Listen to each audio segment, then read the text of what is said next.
Bueno, muchas gracias.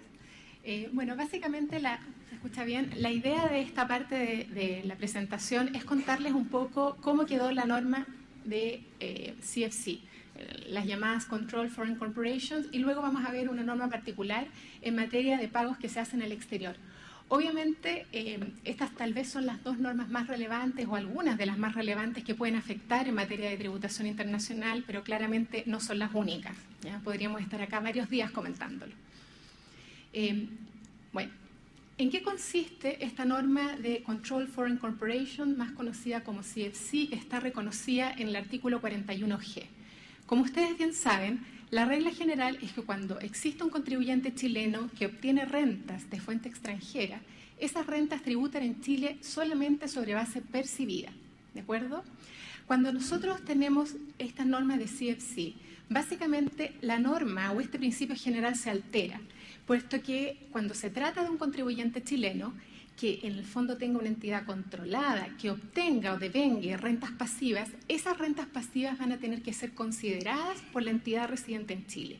De alguna manera se están capturando rentas que se generan en el extranjero y se están reconociendo para efectos tributarios en Chile. Esto, de alguna manera, se asemeja un poco a este concepto de renta atribuida, ¿ya? Porque en el fondo no estamos hablando propiamente de un flujo, sino más bien de un efecto tributario y de reconocimiento de esas normas en Chile. Como yo en algún momento les había comentado la vez anterior, cuando justamente tocamos este tema en la actualización que hicimos, producto, digamos, de la reforma que se planteó en abril, claramente estamos todos contestes de que efectivamente la inclusión de una norma de CFC corresponde o responde más bien a criterios internacionales. De alguna manera, ustedes bien saben que la OECD ha estado trabajando en este tema y efectivamente una de las acciones particulares que establece el BEPS es precisamente la incorporación de una norma de CFC. La pregunta ahora es, bueno, efectivamente la norma que se terminó incorporando es una norma que cumple o no cumple estos objetivos, es algo que se va a ver en la práctica.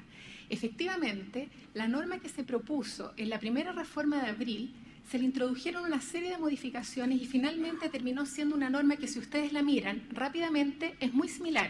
Sin embargo, se introdujeron ciertas modificaciones pequeñas que de alguna manera van a alterar considerablemente cómo va a operar la norma y efectivamente vamos a tener que evaluar el cumplimiento de los objetivos perseguidos por esta norma.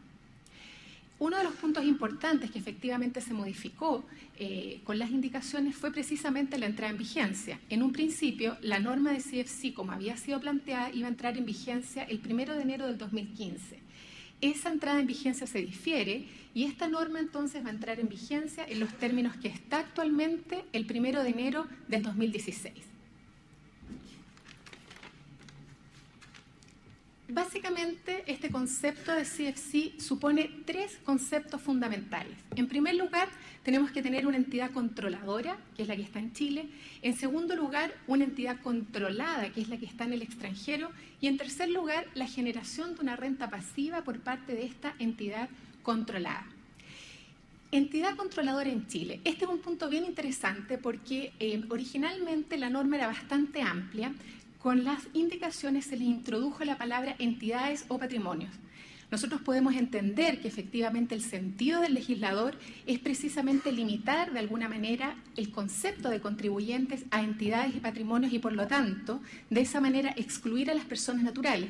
Sin embargo, hay que reconocer también que la forma en que quedó redactado es bastante poco feliz y de alguna manera es discutible que efectivamente ese objetivo se haya logrado. En segundo lugar, tienen que ser entidades constituidos, domiciliados, establecidos o residentes en Chile, lo cual es obvio.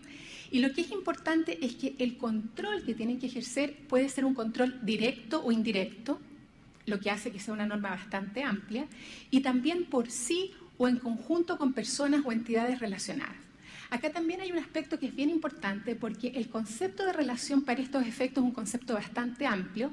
Se hace referencia básicamente al artículo 100 de la Ley de Mercado de Valores, pero sin embargo la propia indicación excluye para estos efectos ciertos conceptos de relación como por ejemplo los cónyuges, como por ejemplo también los parientes consanguíneos hasta el segundo grado o los directores. El segundo concepto fundamental para entender cómo opera esta norma de CFC es tener una entidad controlada en el extranjero. Aquí hay dos puntos que es importante destacar. Cuando estamos hablando de entidad, entidad también está entendida en un sentido amplio, es decir, no necesariamente implica una sociedad con personalidad jurídica propia. Por lo tanto, también están incluidos, por ejemplo, los trusts, por ejemplo, los fondos, distintas entidades, como les decía, que no necesariamente tienen una personalidad jurídica propia, pero que de alguna manera están o tributan en forma conjunta. Eso es muy importante porque hace que la norma sea extremadamente amplia en ese sentido. Ahora, también es importante destacar que cuando se determina que una entidad es controlada, aquí vemos un poco también esta dicotomía de la norma, porque por un lado el proyecto de reforma fue un proyecto bastante, podríamos decir, estricto, y de alguna manera, como yo les comentaba, con estas modificaciones e indicaciones se fue ampliando y fue quedando, digamos, mucho más laxo. Pero acá es un punto que no se modificó, y efectivamente la norma original que se mantiene señala que el control se va a determinar al término del año o en cualquier momento del mismo. Eso quiere decir que si yo, por ejemplo, o la entidad chilena cumple por un día alguna de estas condiciones, ¿va a tener una entidad controlada en el extranjero? Ese es un punto que va a ser importante que sea aclarado con posterioridad. ¿Cuándo se entiende que existe entonces una entidad controlada en el extranjero? Fundamentalmente cuando la entidad chilena tenga el 50% más de participación en el capital, en las utilidades o en el derecho a voto. En segundo lugar, cuando tenga la facultad para elegir o hacer elegir la mayoría de directores o administradores, o cuando tenga la facultad, y esto es muy importante, unilateral, que también responde a una de las modificaciones de las indicaciones, modificar los estatutos o cambiar o remover mayoría de los directores. También la inclusión de la palabra mayoría es una inclusión de las indicaciones. Otro punto que es importante es que, y aquí vemos el efecto cuando tenemos involucrado un país de baja o nula tributación. Si esa sociedad o esa entidad controlada en el extranjero, o más bien esa entidad que uno tiene en el extranjero, está constituida o reside en un país de baja o nula tributación, se va a entender per se que es una entidad controlada, al menos que se muestre lo contrario. Y de la misma manera opera también una presunción cuando existe una opción de compra que cumple con estas condiciones. Ahora, es importante que la norma de CFC claramente no apunta a las agencias, porque recuerden que las agencias tributan en Chile sobre base, o sea, se reconoce inmediatamente, digamos, la utilidad.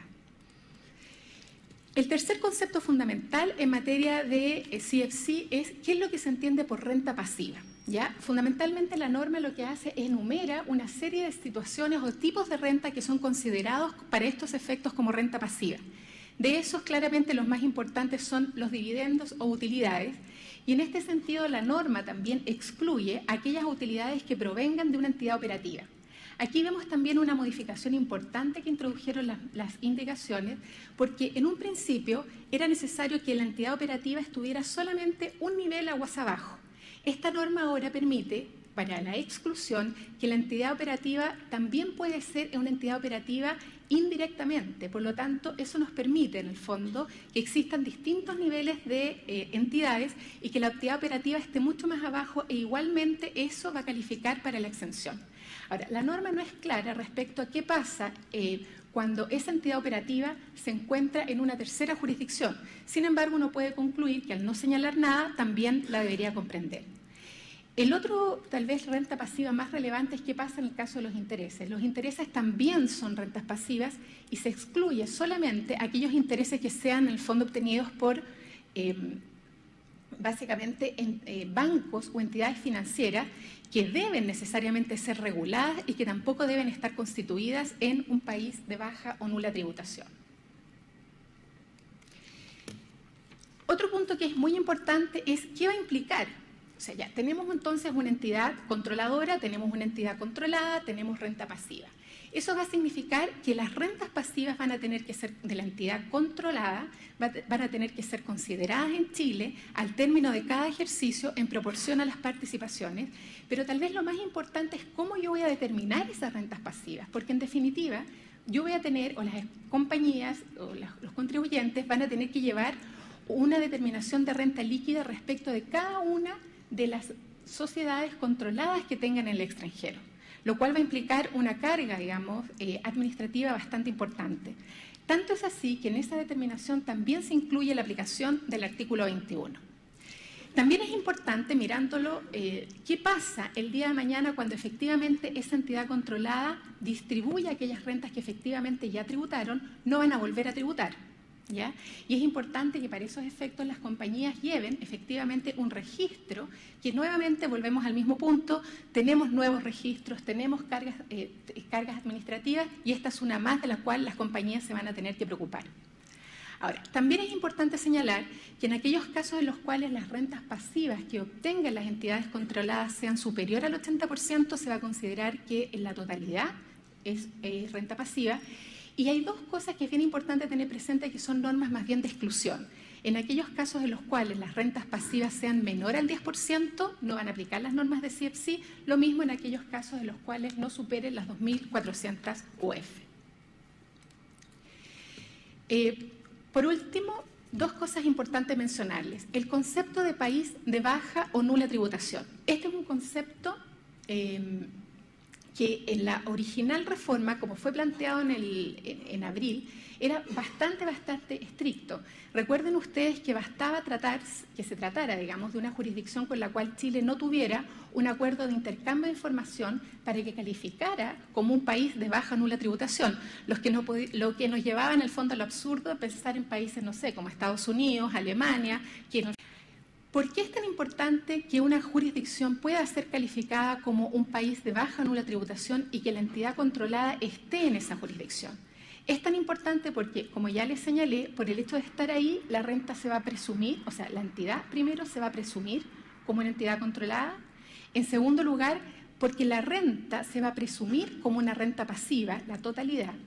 Pero además, y esto tal vez es lo más importante, es porque se va a presumir una renta. O sea, aún en aquellos casos en los cuales esa sociedad que es controlada efectivamente no tenga una renta pasiva, por el hecho de estar en un país de baja o nula tributación, se le va a presumir una renta que va a ser más o menos equivalente a una tasa de interés promedio que se aplique en esa jurisdicción, digamos, sobre el porcentaje de participación. ¿Ya?